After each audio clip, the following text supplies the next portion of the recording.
Okay. And then I'll introduce you if that's okay. Good morning. She will say a few words. Yeah, and then me, and then I pass to you. Okay, fine, sure. Good morning, everyone. If you would please take your seats, we are now ready to start. ये light थोड़ा कम करो यार. We are delighted to be here in this important city of Delhi. I want to welcome all of you, honourable ministers and delegates, and thank you for being here with us to support this inaugural hydrogen conference celebrating India's embarkation on important projects to decarbonise industry and build a clean energy future. I'm Lynn Tatham. I'm head of our global conferences, vice president in charge of some of our training and our various publications where we cover matters of importance in the industry. And you'll be hearing from our global regional executives, your industry experts, people in our organisation who are following closely the development of the hydrogen economies. At certain points today, you're going to have an opportunity later to ask questions. There will be a QR code projected onto the screen, and you can use that method. We're aiming to keep to good time with all of these sessions, so we do ask you to be in and out the room at appropriate times. There will be no fire drills scheduled, so if you hear an alarm, please do leave the room. And there will be also a break at various times, so if you can download the app and use the app to guide you through the program, you'll be able to see the proceedings during the day. I'd now like to hand over the stage to our co-president of S&P Global Commodity Insights, Dave Ernsberger, to deliver our welcome address.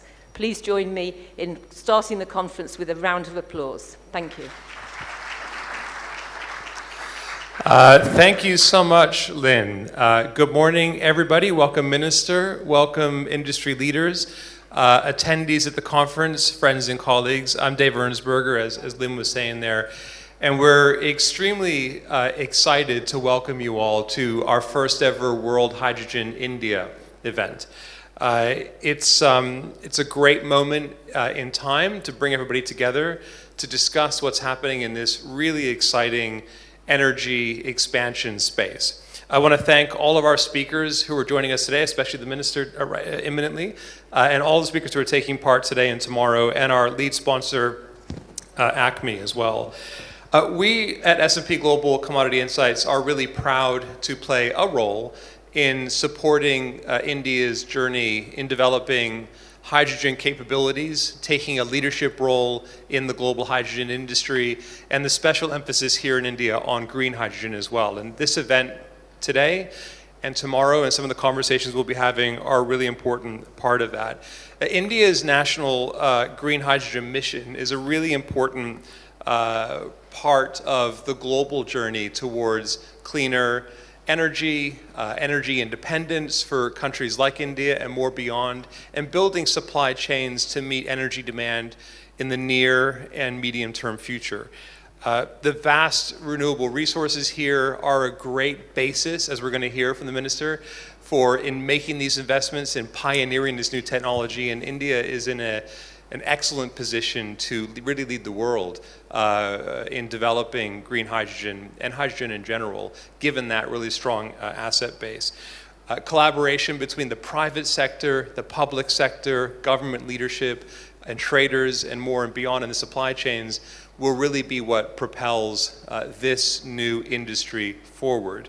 We're really looking forward to sharing insights over the next day or two about where India is and where India may go in this journey, and that begins this morning with our discussion here on stage. So thank you all for being part of this transformative moment. Now, it's my great privilege to say that sitting with me up here on stage is Honourable Minister Hardeep Singh Puri, who I know is well known to all of you and everybody who's watching as well, Union Minister of Petroleum and Natural Gas, a former diplomat with nearly 4 decades of service. Minister Puri has represented India at the UN and led global negotiations. He now oversees sectors that are major hydrogen consumers and has a special responsibility there to help drive everything forward. Refineries, the fertilizer industry, and these are all guiding India's transition ever more into a green hydrogen and general hydrogen economy. Honourable Minister Puri's focus includes blending regulations, infrastructure development, and enabling hydrogen adoption across energy sectors. And your leadership, Minister, is pivotal in helping to align the questions of energy security and energy sustainability, which are key themes of this initiative. So we're privileged to have Minister Puri with us today, and I'd like to invite you to open us up at the conference. Thank you very much. I feel very privileged to join you in this inaugural session of World Hydrogen India Summit by S&P. As I said, it's a privilege to be amongst a group of distinguished dignitaries, industry leaders, colleagues and friends. And let me start by sharing with you something that I have not said in public so far. Let this be the occasion.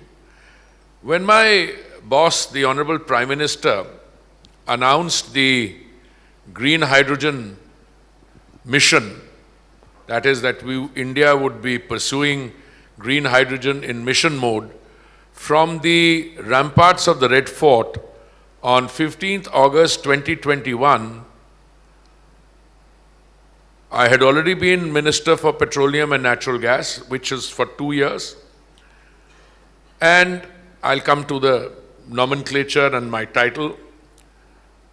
I regarded the boss's statement at that point of time as a statement of intent.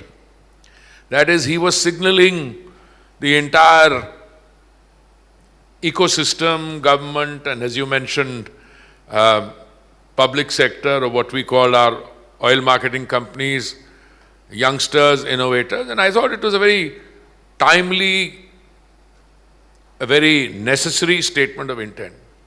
I had no clue that the cumulative effort that would go in after that would result in the situation we are in today. Now, I want to choose my words carefully. Therefore, I will couch my sense of satisfaction, because that pathway which we assumed in August 2021, that has today some concrete things to show, but even more, I think it holds promise for something even bigger. So let me start by saying that when he announced that, two things happened, if I remember clearly. One is that those of us in the government, which means different ministries, which had an interest in green hydrogen, they were divided, if I recall correctly, into 6 groups or clusters, etc. Because what would happen is that when you're starting something new, it always runs the risk of following between 2 stools. Because certainly green hydrogen is not big enough to perhaps require the attention by one full-time ministry. Because we are in a state of transition. You talked about energy security and energy sustainability. Let me tell you, I sometimes wonder why I am called the Minister of Petroleum and Natural Gas. Because in effect, most of my time is taken up on issues of energy transition. And security and sustainability are core features of that transition. Let me give you a few examples a little later if we have the time. The signaling and organizing in the government, that's important. Why do I say 6? You can very easily, if you don't know the functioning of any government from the outside, say, why don't you make it 1? No, wait a minute. There are ministries like railways, which want to power their locomotives with green hydrogen. There are ministries like transport, which want to use the hydrogen fuel cell to run buses. I mean, I'm giving you just 2 examples, and then there are my refineries. So I had a minister then, I think Minister Par at that point of time, who used to be a colleague, RK Minister Par tha na? Yeah, and MNRE. So he and I used to have healthy discussions. We both went back to days in Delhi University. I shouldn't say this, but he was a junior colleague when I was a civil servant, but he didn't like that. So he used to always assert we will get green hydrogen done. I said, sure, you will get green hydrogen done, but I'm telling you, green hydrogen will succeed when my oil marketing companies can be persuaded and can be drawn into using green hydrogen in refineries. So this is one general point I made, but this is just an internal, nice discussion. Now let me come to the success of green hydrogen and where it will succeed. Today, S&P, global think tanks, do tanks, experts in the field will talk about green hydrogen because one thing they are clear on is that green hydrogen is the fuel of the future. And I'm a student of history, and if you're a student of history, you also start saying, how did changes come? They came through technology, many of them. I think it's the coal and steam, steam engine which started it. It was the initial industrial evolution, 1750 to 1850. They're doing quantum jumps. And I think the next quantum jump is the fuel cell and green hydrogen. Now, you need two things. You need a demonstrated capacity or an ability to produce clean solar energy at a reasonable price, and I think India has done that. I think we brought the price downward from 25 cents to 3 cents a megawatt, and you need an electrolyzer. Okay, I'm just giving you this background, and I'm also going to share with you one conclusion, and then I'll come to the substance of it. There will be a lot of research done on green hydrogen the world over. People will talk about it, people do it, but I submit to you, green hydrogen will ultimately succeed, and I'm talking about green hydrogen as a gas, will succeed where there is local demand, there is local production, and there is local consumption. And there are not many places in the world as uniquely qualified as India is to make that happen. That's my first submission. Green, because the gas does not lend itself to travel. Green ammonia, yes, and I think I have some good news there also, and I'll come to that in a minute. Let me start by saying that when the Prime Minister made that announcement on 15th August 2021, we set ourselves a target of producing 5 million tons of green hydrogen annually by 2030, supported by strong policy frameworks and a significant financial outlay. What was that financial outlay? I should have come to that. We have something called the Productivity-Linked Incentive Scheme, PLI, and I think we provided 19,700 crore rupees under that. Did very well. So you have a government policy which provides a framework. You have a stated mission. You have a target. You have an ability to produce solar energy at a reasonable price, and you have about every electrolyzer manufacturer in the world coming here because they see potential. Now, when you start looking at the prospects of how a particular energy will do, you and I as professionals know it ultimately, it's a question of dollar and cents. So when I was new in this game, and after 2021, I used to ask all visiting dignitaries like yourselves and experts who showed me the courtesy of dropping in by for a chat, I would say, what is the cheapest price at which you can produce green hydrogen? And I think the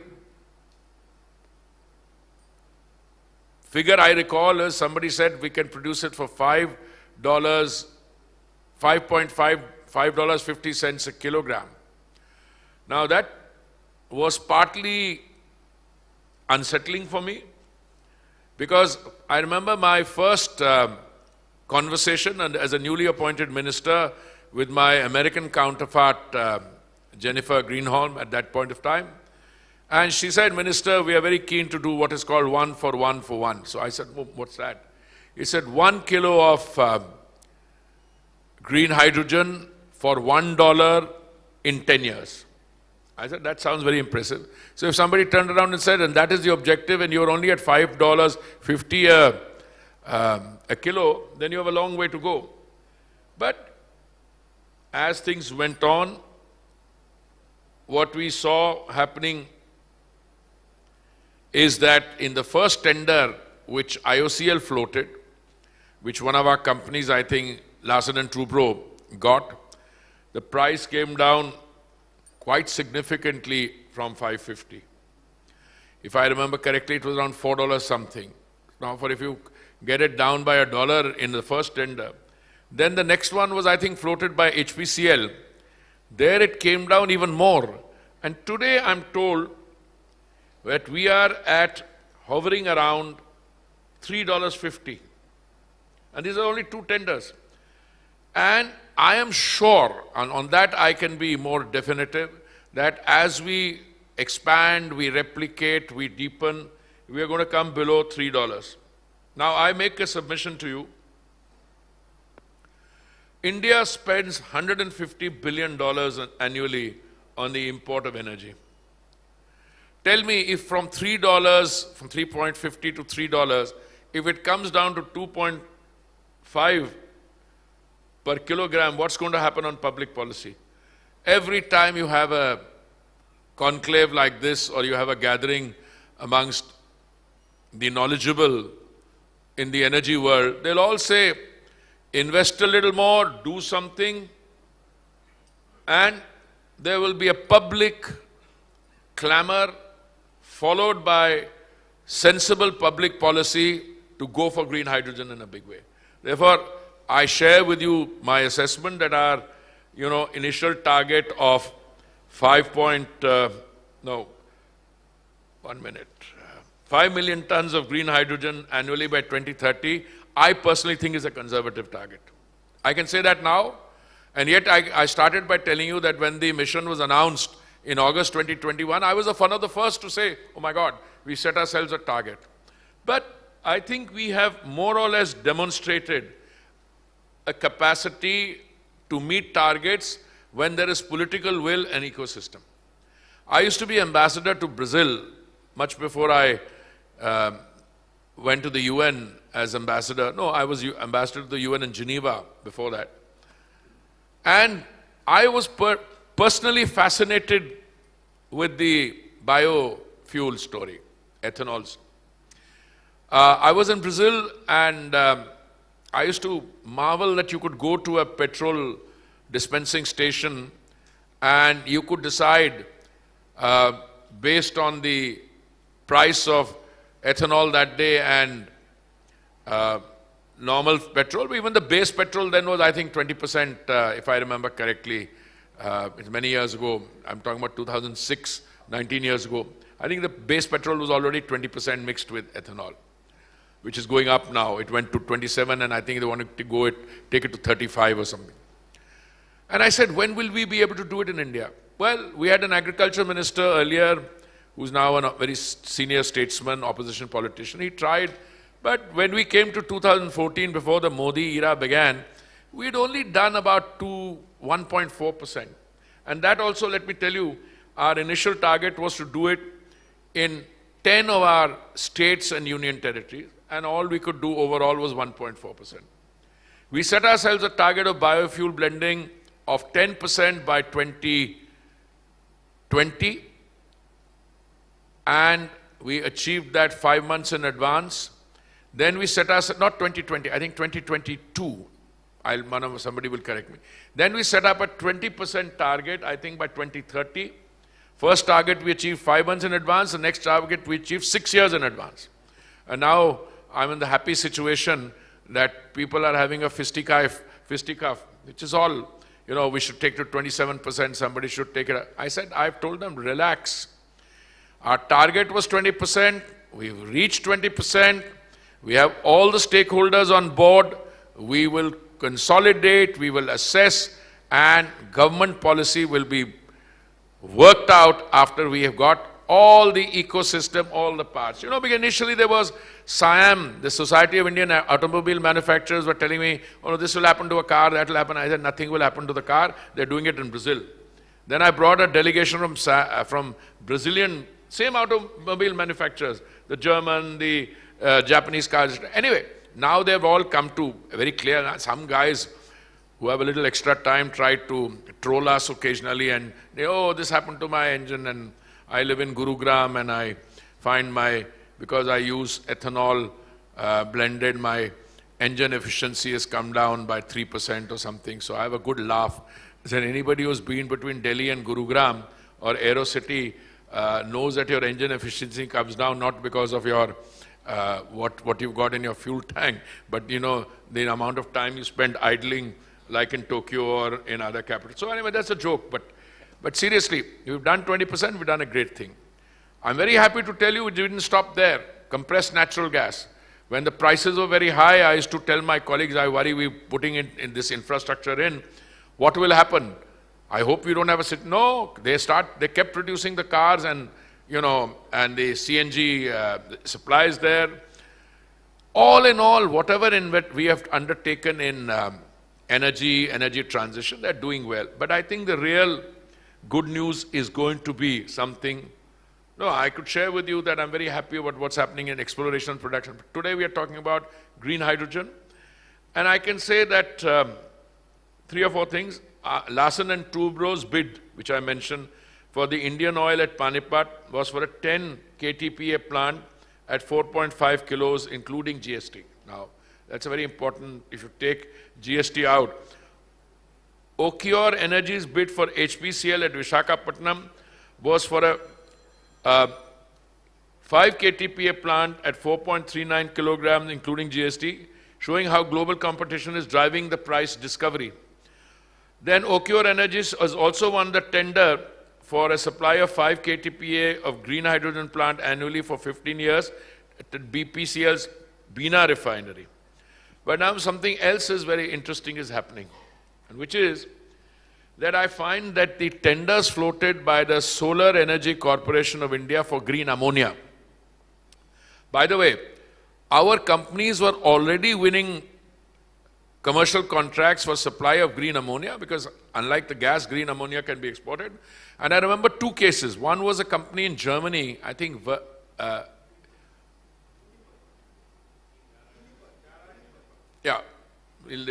remember the name, I think.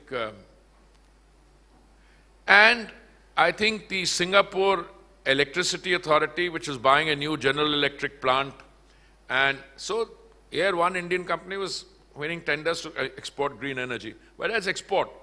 But now when I look at the domestic price, the tenders of the Solar Energy Corporation of India have been brought the lowest global prices at rupees 51,000 per ton. Now, I'm told that if you look at green ammonia prices elsewhere, this is far lower. But the beauty of it is, if you get this price at a place like India, which has manufacturing capacity and it's got a lot of utilization, I see the price coming down. So with low-cost solar power, one of the world's largest synchronous grids, a large domestic demand base, and unmatched engineering talent, India is well placed to emerge as a global champion in both production and exports of green hydrogen. Now, when you come to engineering talent, you hear a lot of these days in another context on which I will not touch. Do you know, out of the 500 Fortune, out of 50% of the world's Fortune 500 companies have global capability centers in India, where they use Indian engineering talent, where they use Indian technology and innovation system. Now 50% having them here, and I think employ what, 1.9 million people, if my figures, memory serves me right. I think more and more will that happen. And that the competitive edge that we have, and it will ensure, I think, that we not only meet our domestic decarbonization goals, but also become a hub for international trade in hydrogen and its derivatives. Now, some of the on-ground initiatives, then I shall wind up. Our oil and gas PSUs have collectively announced plans to set up 1 million tons per annum of green hydrogen capacity by 2030, signaling their readiness to lead the energy transition. PSUs, or public sector units, or what we call OMCs, oil marketing companies under the Ministry of Petroleum and Natural Gas, are in the process of floating tenders for procurement on a build, own, operate basis, BOO, with basis with initial capacity of 42 KTPA expected to rise to 170 KTPA.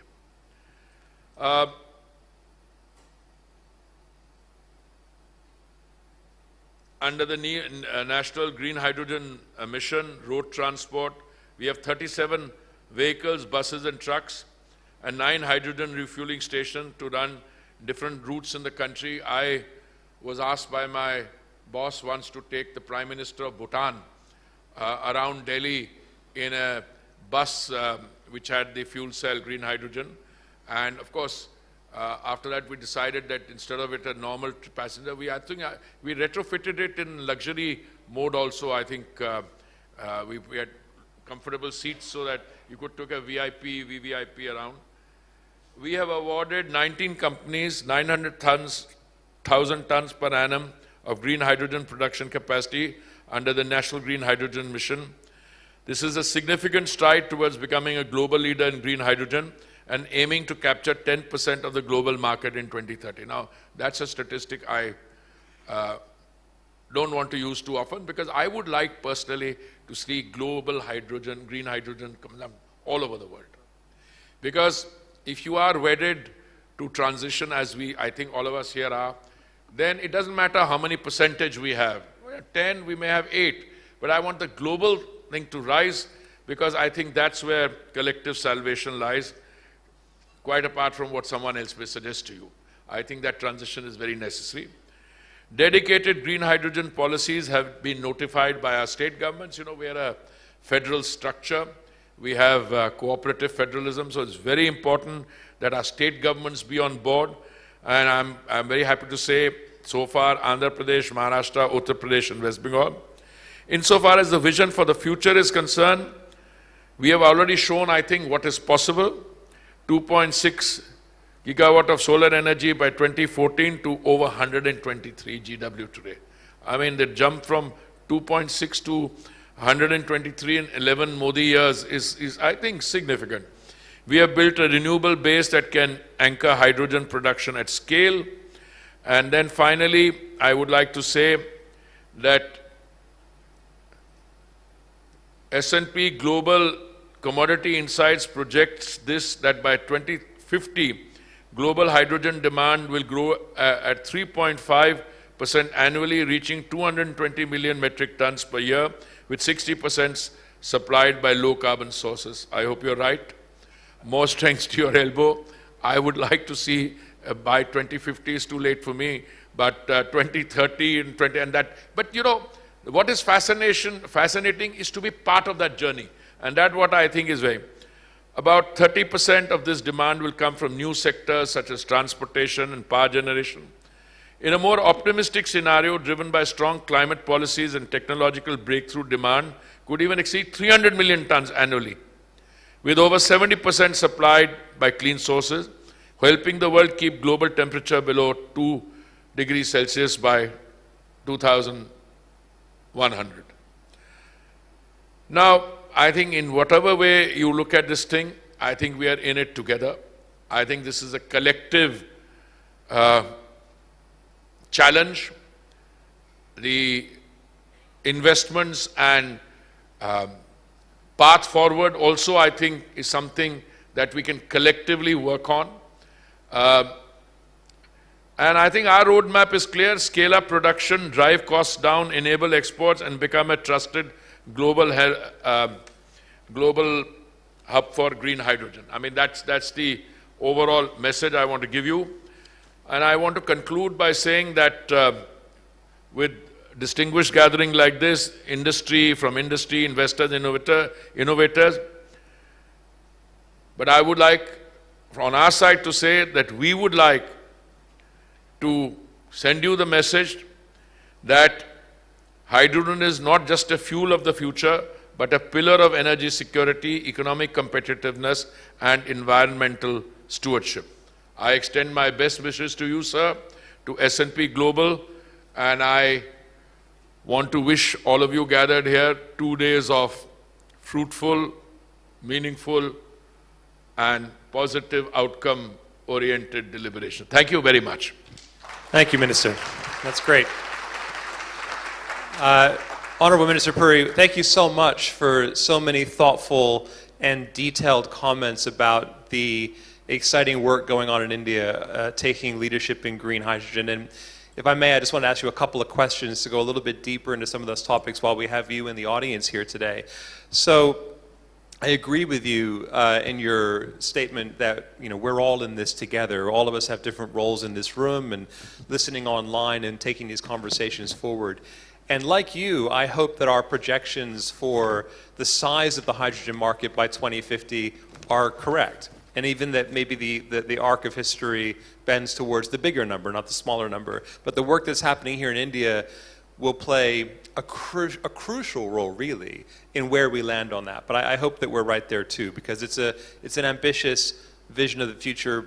But even here in India, as you outlined for us here, some of the ambitious targets are already being matched or even exceeded. So maybe we can start with costs as a question.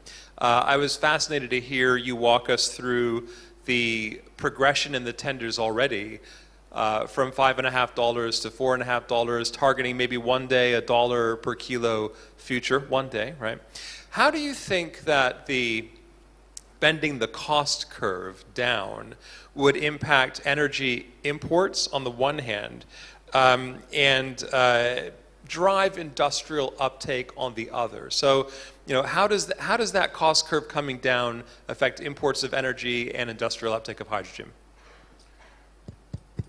Well, first and foremost, since you said so many very thought-provoking things in that question, it's not a question, it's a statement and a question. Let me try and react. First of all, when we set targets, are we being ambitious or are we underestimating, overestimating? That's basically the question. I want to share an experience with you. When I was posted to Brazil as ambassador, it was year 2006, I think. I was there for 2006, 7 and 8. Midway I came back, 2009 I went to New York. There was a point that the president of, I think it's called Unipar, their cooperative, Unica, he made. And he said, I want India to join this biofuel story. So I said, tell me why.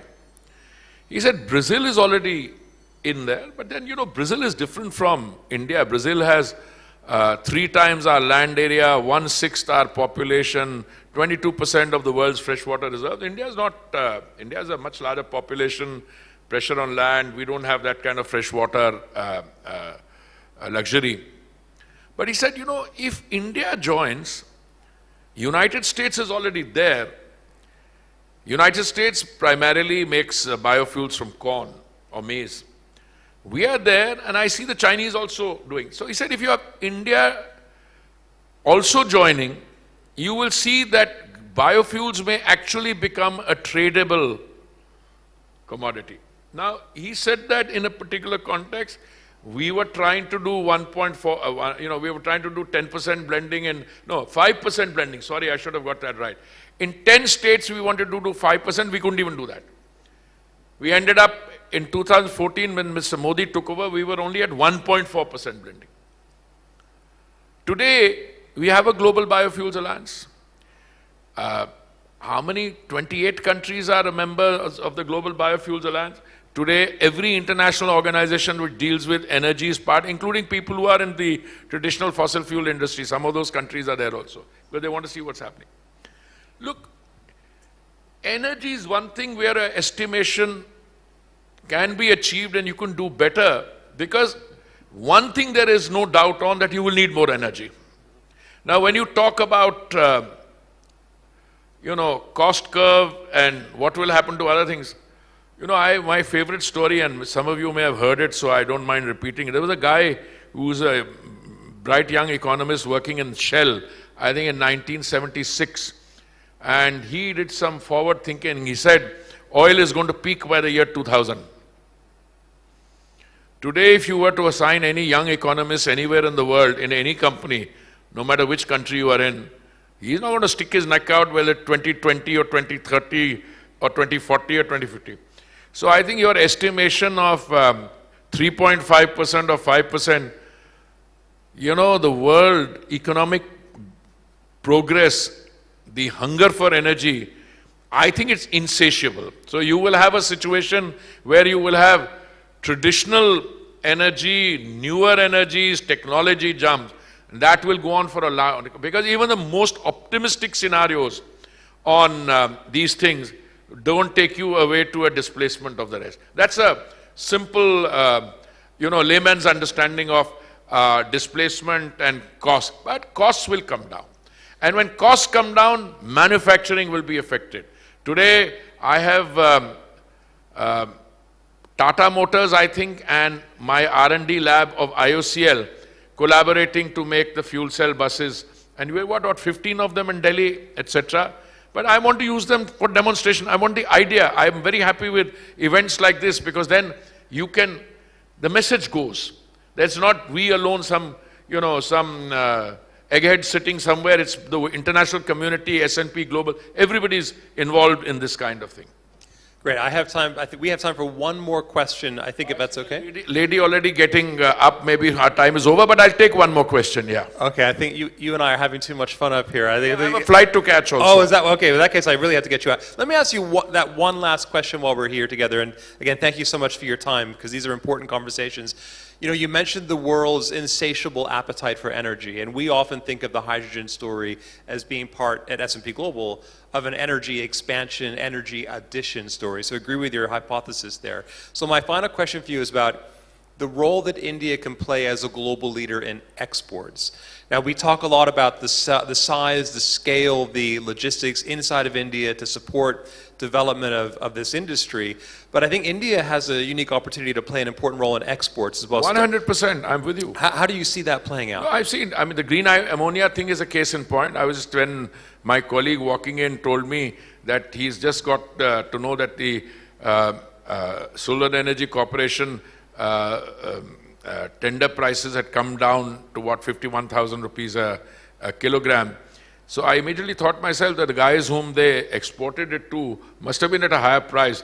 They are also going to, and as you increase your exports and you're doing more competitive price, you're competing against other countries. Look, I am almost, I should choose my words carefully. I am reasonably confident, more than reasonably confident, India will be a major exporter in this sector, in green ammonia or whatever else goes into the ecosystem, technology, etc., in collaboration with Western companies, etc. It's what my boss says, Atmananda, make in India for the world. That kind of an approach. Wonderful. Well, we could talk about this even longer, but you have a plane to catch, and I have another speaker to introduce. So, Minister, thank you. I enjoyed this very much. Great thank to have you so here. much. Thanks thank very you. much. Thank you.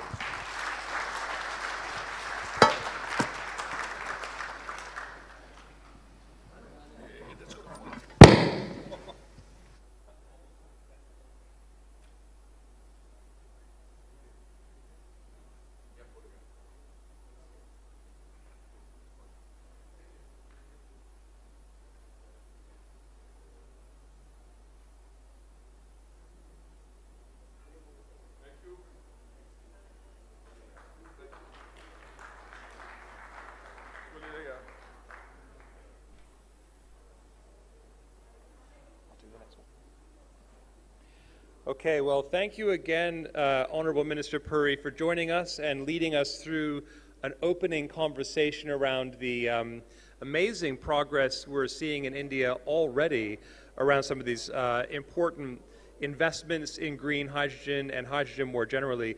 Next, I want to introduce for you all Honorable Minister Prahlad Joshi, the Minister of New and Renewable Energies. Please join me in welcoming the Honorable Minister. He's a five-time Member of Parliament for Karnataka. Minister Joshi has led transformative reforms in India's coal and mining sectors, and under his leadership, India has already surpassed 123 gigawatts in solar, 50 gigawatts in wind power capacity, and that's 5 years ahead of India's Paris Agreement targets. Minister Joshi is driving the National Green Hydrogen Mission, which we're going to hear more about this morning as well. That's expanding renewable energy manufacturing, accelerating R&D, and taking pilot projects forward through investments as well. Minister Joshi's work is really central to what's going on with India's goal of achieving 500 gigawatts of non-fossil fuel energy by 2030 and net zero on emissions by 2070. Honorable Minister Joshi, we miss having in person today, but we're grateful to have your opening remarks relayed to all of us sitting in the room today over video. So I'll pass over there.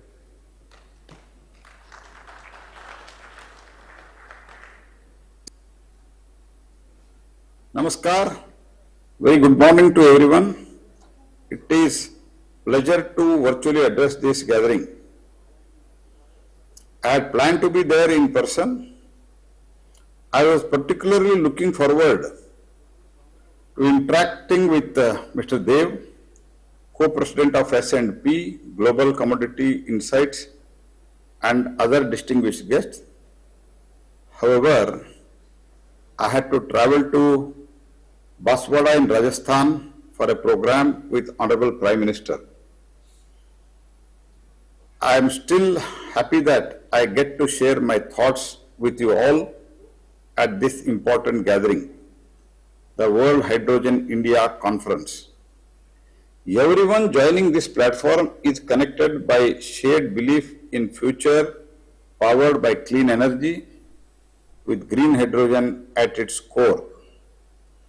And as the global community seeks the credible roadmaps to achieve this vision, India's energy transition journey becomes particularly relevant. In the last decade, under the leadership of Prime Minister Shri Narendra Modi, India has transformed its energy landscape. We are no longer just participants in the global clean energy transition, we are leading it. International bodies from the IEA or the World Economic Forum have praised our progress remarkably, and the numbers speak for themselves. We now rank the 4th in the world for total renewable energy capacity, 3rd for solar power capacity. We overtook Japan to become the 3rd largest solar generating country. Our total non-fossil fuel installed capacity stands approximately 250 gigawatt, which means we have already crossed the halfway mark of our ambitions 2030 target of 500 gigawatt. In fact, we achieved our goal of having 50% of our installed electricity capacity from non-fossil sources 5 years ahead of schedule. And in doing so, we have outperformed many developed nations. In fact, among the G20 countries, India is the only nation to have achieved its key 2030 climate goals back in 2021, 9 years ahead of deadline. This phenomenal growth in renewables has set the stage for our next target, making India a global hub for the production, utilization and export of the green hydrogen. When the National Green Hydrogen Mission was launched in 2023, it was a declaration of our intent. The government has backed it with an initial outlay of nearly about $2.2 billion. Our goals are to produce at least 5 million metric tons of green hydrogen per annum by 2030, which will be supported by an addition of 125 gigawatt of renewable energy capacity. We estimate this will attract nearly $100 billion in investments and create over 6 lakh jobs. Our approach is centered on improving the ease of doing business and de-risking investment across the value chain. We have established a national single window portal to streamline the clearances. We have waived the interstate transition charges for the green hydrogen and green ammonia plants commissioned before the end of 2030. We have exempted these plants from environmental clearance requirement, and to further secure the investments, we are deliberating on a payment security mechanism.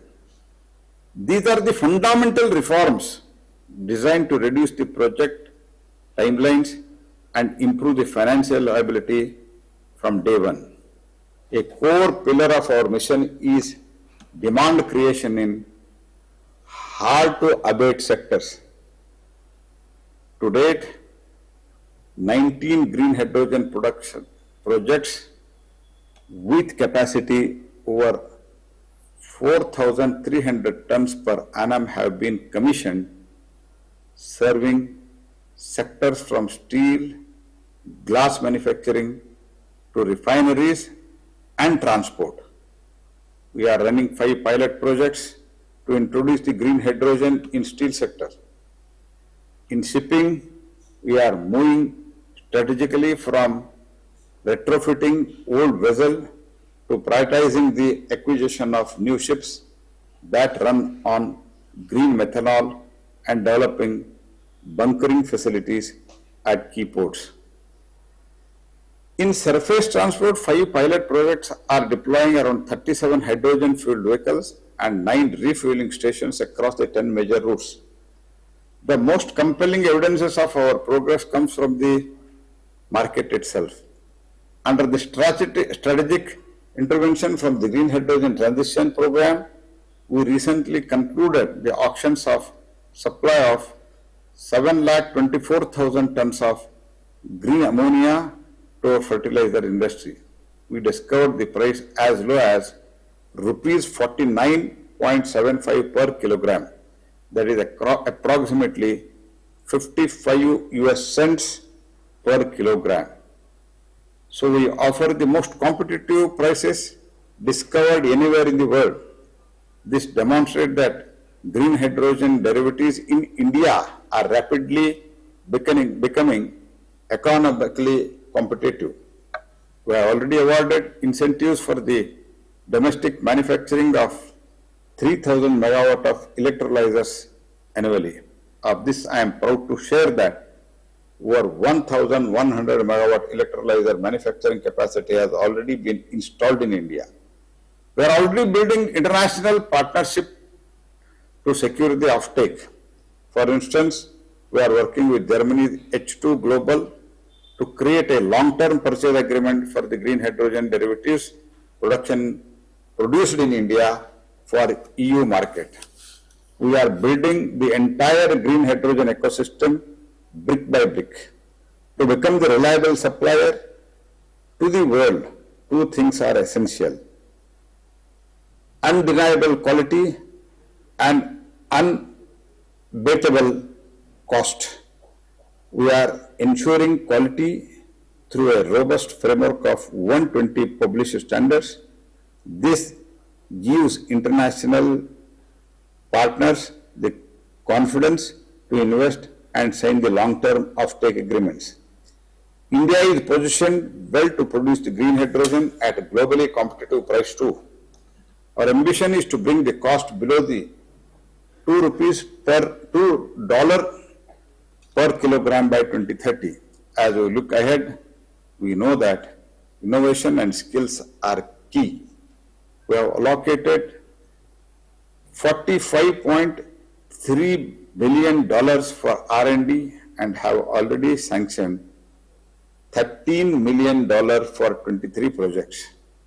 We are also fostering a vibrant startup ecosystem and focusing on skilling our workforce. Already over 5,800 people have been certified in various green hydrogen job roles. In closing, let me say, India's green hydrogen journey is moving from vision to action with incredible speed. We are creating a stable, predictable, and rewarding investment environment. I am pleased to note that S&P Global is developing a future of hydrogen index for India by enhancing the transparency and aligning India's hydrogen efforts with the global standards. This index will boost investor confidence. We invite you, the global leaders in finance and industry, to partner with us in this journey. Investing in India's green hydrogen story is not just an investment in a clean future, it is an investment in reliable, scalable, and profitable energy transition. Thank you. All the best.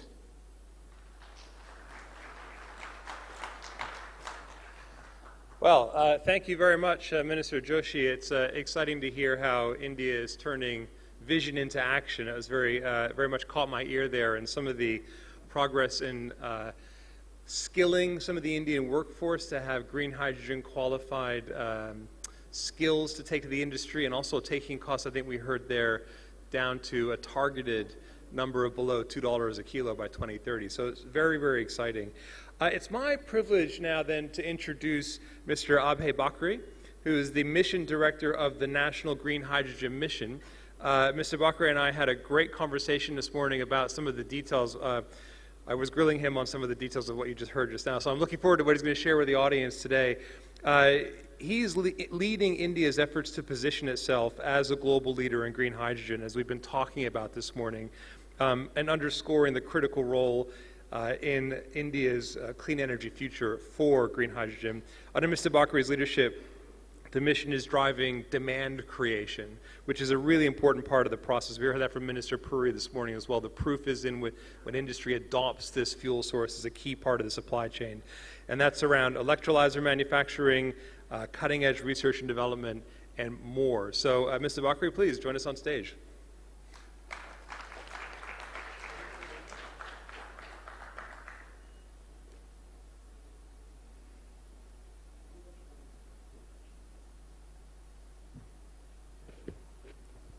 Thank you, Dave. A very good morning to all of you. It's honor that if I can present some of the finer details of this green hydrogen mission. As in the morning we have seen a very great detailed kind of a vision and the targets for this hydrogen as an energy transition and the fuel for the future by Honorable Petroleum Minister, and as you know, just now you have seen my own Minister, MNRE Joshi, Mr. Prahlad Joshi, about the green hydrogen. So I will just try to take you as an industry or as an analyst, market analyst, how this mission is getting shaped up, how we are proceeding ahead, and very briefly I will try to how the policies will keep on impacting the uptake of the mission. As you know, we have a target of 5 million. Now, again people say, are you going to really achieve it or not? That's fine, I'll come to that. But we believe that almost 60% of that will actually be used by the other countries or maybe for the export purpose. We have the rest of the other impacts. We are expecting this kind of the investments happening and job creation. Now to get there, the mission has got two broad verticals. This perhaps something you know, but how we try to analyze in terms of that. First thing is on the financial incentive. As the Honorable Minister mentioned, it's about 19,044 crore. That means almost $2.4 billion. So one major thing is the financial incentive. As we talked about the differential price between the other kinds of hydrogen, especially the grey hydrogen, which is currently used in most of the current sector, and the versus green hydrogen, we call it as green because it comes primarily from the renewables or biomass. So when we kept the financial incentives, we kept it on the production side, on the PLI, on the electrolyzer manufacturing, the domestic consumption or the domestic offtake where the industry can set up. So on one side we have the financial part, and the other thing how to actually de-risk this kind of investments. We need to have this much of investments, and the industry partners here will definitely ask, are there right policies, are there right framework available, whether there are risks available in different places, whether it's transportation risks or the storage risk or even some kind of approvals, including setting up plants, setting up bunkering facilities. So that comes under the ecosystem development. This is how if as a mission head I can see to bring into two different parts. So if I can just request to click on the financial incentive. If someone can click it on the financial incentive, because I think I can't do it from here. Yeah, oh, I think, no, I think it is gone. Anyway, it doesn't matter. So, before investment comes from the industry, as we have already awarded 900,000 tons capacity, so we have done extensive analysis which are the sectors which will be actually using it. So on one hand, we are putting incentives to actually set up these capacities, and the demand side, demand creation. So in the demand creation, we already have the ammonia and the refineries. Currently, we are using our own 18 million tons of grey ammonia within the country, still importing almost 2.7 million ton extra grey ammonia from overseas. And that we are planning to replace at least 20–25%. And that's where the biggest tender, as we know, and we got the prices something around $600 per ton approximately, which is much below than the price discovered in the recently global tender, something around $900 to $950. So that is the difference we are able to create through our domestic manufacturer. Refineries, how did it happen anyway? To get. On the refineries, we want to go up to the 1 million ton, as Honorable Minister said in the morning.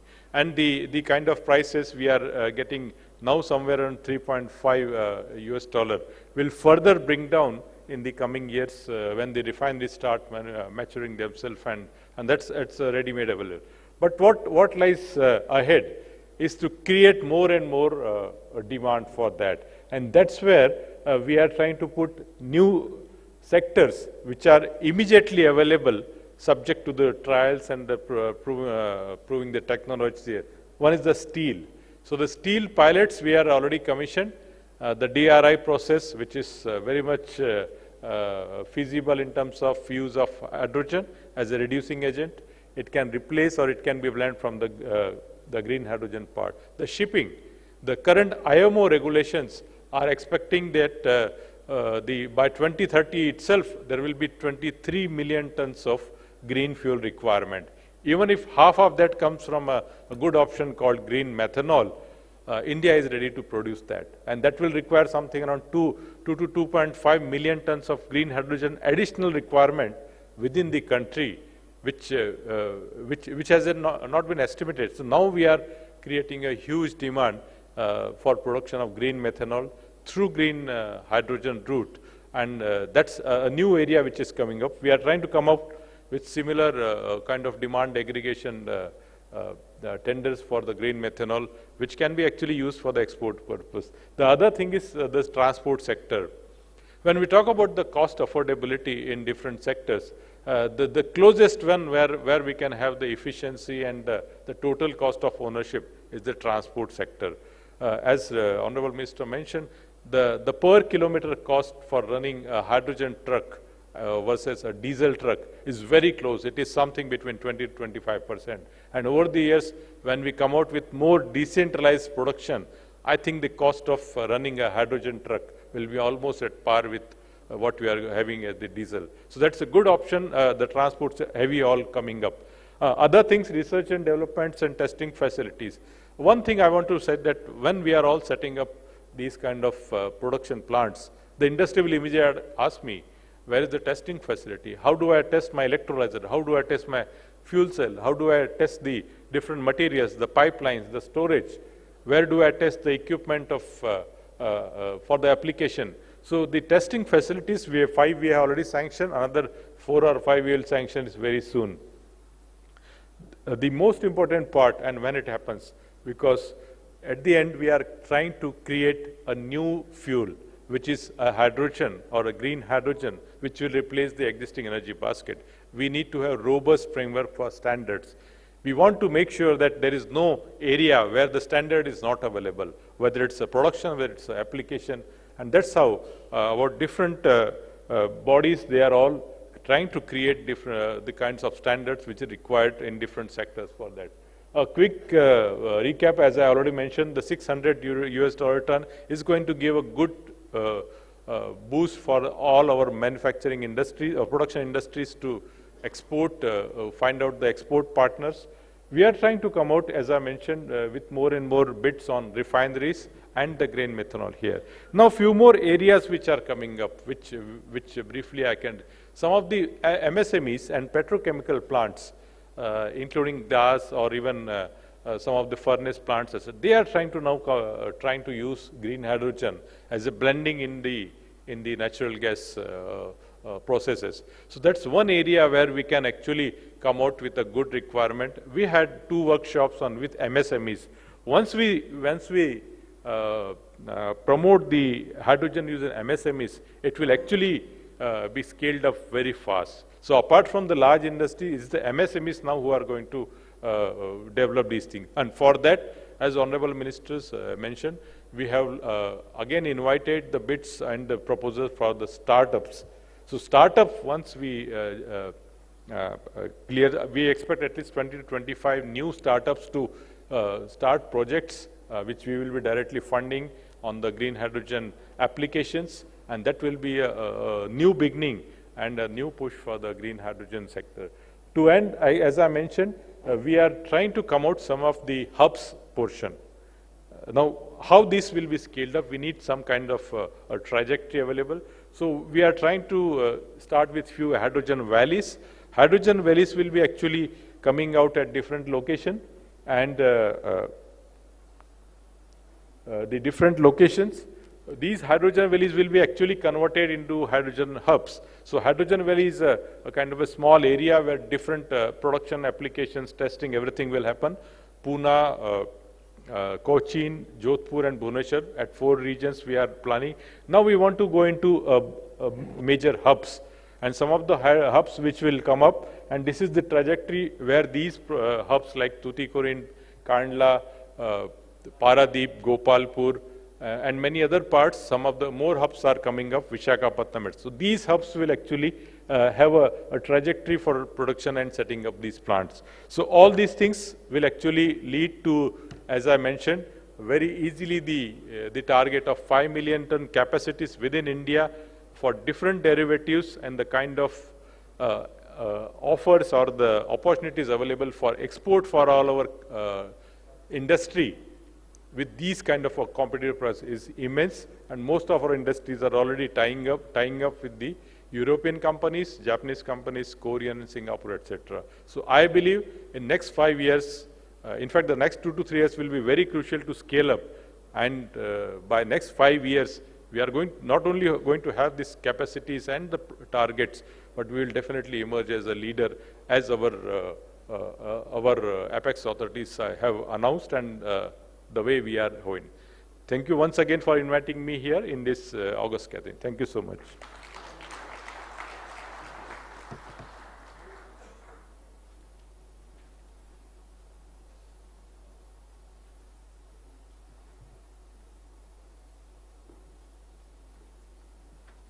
Thank you, sir. Thank you very much, Sir Mission Director Bakre, for giving us the sense of that detail and forward thinking that's gone into the development of this whole new energy economy here in India. So we're going to now proceed with our morning's discussions with a CEO panel discussion on how we move even further here from the pilot scale to the gigawatt scale in India. And conducting the panel discussion, I'm delighted to invite to the podium our colleague Gary Jahar, who many of you will know. She's our consulting expert.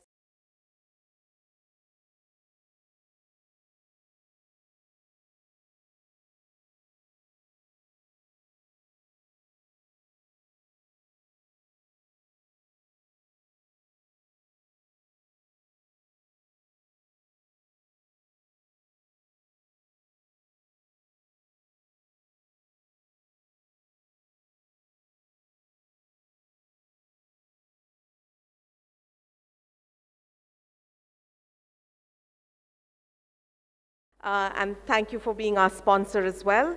Dr. Alok Sharma, who's the Director for R&D from Indian Oil Corporation. Mr. Anuj Sharma, who's the CEO of Green Hydrogen from Wari Clean Energy. And Mr. Rajesh Medirata, MD and CEO of IGX. Welcome to the stage.